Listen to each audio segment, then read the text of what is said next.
കഥകൾ കേൾക്കാൻ ആർക്കാണ് ഇഷ്ടമല്ലാത്തത്?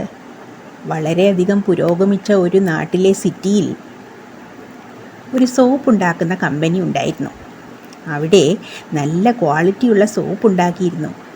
ഈ സോപ്പ് എല്ലാവർക്കും നല്ല ഊർജവും ഉന്മേഷവും അതുപോലെ നല്ല മണവും നൽകിയിരുന്നു.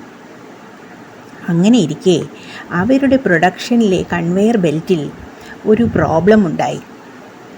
പുറത്തേക്ക് വരുന്ന സോപ്പ് പാക്കറ്റുകളിലെ ചില സോപ്പ് പാക്കറ്റ്സിൽ സോപ്പ് ഉണ്ടായിരുന്നില്ല, അഥവാ ചിലതൊക്കെ മിസ്സായിപ്പോയി. ഈ പ്രോബ്ലം കമ്പനിക്ക് വലിയ നഷ്ടമുണ്ടാക്കി. കൂടാതെ മാനേജ്മെൻറ്റിന് ഇതൊരു തലവേദനയായി മാറി.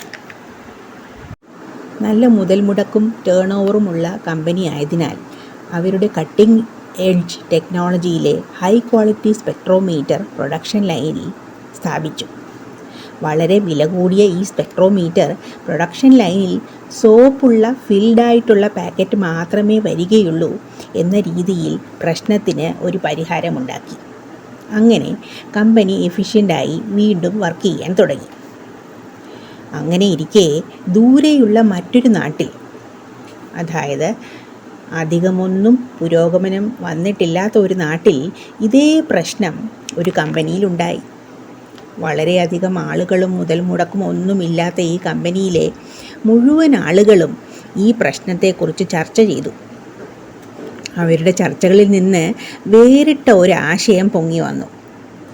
അങ്ങനെ ഇരിക്കെ അടുത്ത ദിവസം അവർ പ്രൊഡക്ഷൻ ലൈനിൽ സോപ്പിലേക്ക് കാറ്റ് എത്തത്തക്ക വിധത്തിൽ ഒരു ടേബിൾ ഫാൻ ഘടിപ്പിച്ചു.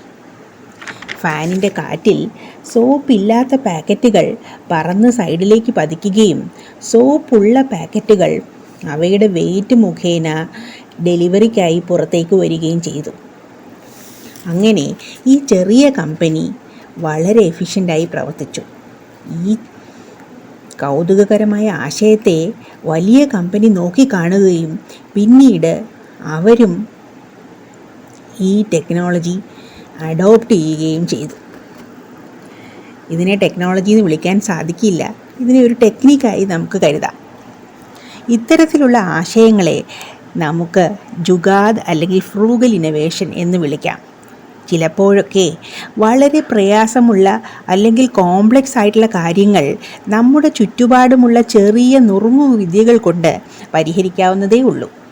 അന്നു മുതൽ വലിയ കമ്പനി അവരുടെ എല്ലാ എംപ്ലോയീസിനും ഇത്തരത്തിലുള്ള ആശയങ്ങളെക്കുറിച്ച് ആലോചിക്കുവാനുള്ള പ്രോത്സാഹനം കൊടുക്കുവാൻ തുടങ്ങി. വ്യത്യസ്തമായിട്ടുള്ള ശാസ്ത്ര ചോദ്യങ്ങൾക്ക് പല ആംഗിളിലൂടെ നോക്കിക്കാണുമ്പോൾ വളരെ ലളിതമായിട്ടുള്ള അല്ലെങ്കിൽ ഫ്രൂഗലായിട്ടുള്ള ഉത്തരങ്ങൾ കണ്ടെത്തുവാൻ സാധ്യമാണ്. ഈ വീഡിയോ ഇഷ്ടമായെങ്കിൽ ദയവായി ഫോളോ ചെയ്യണേ.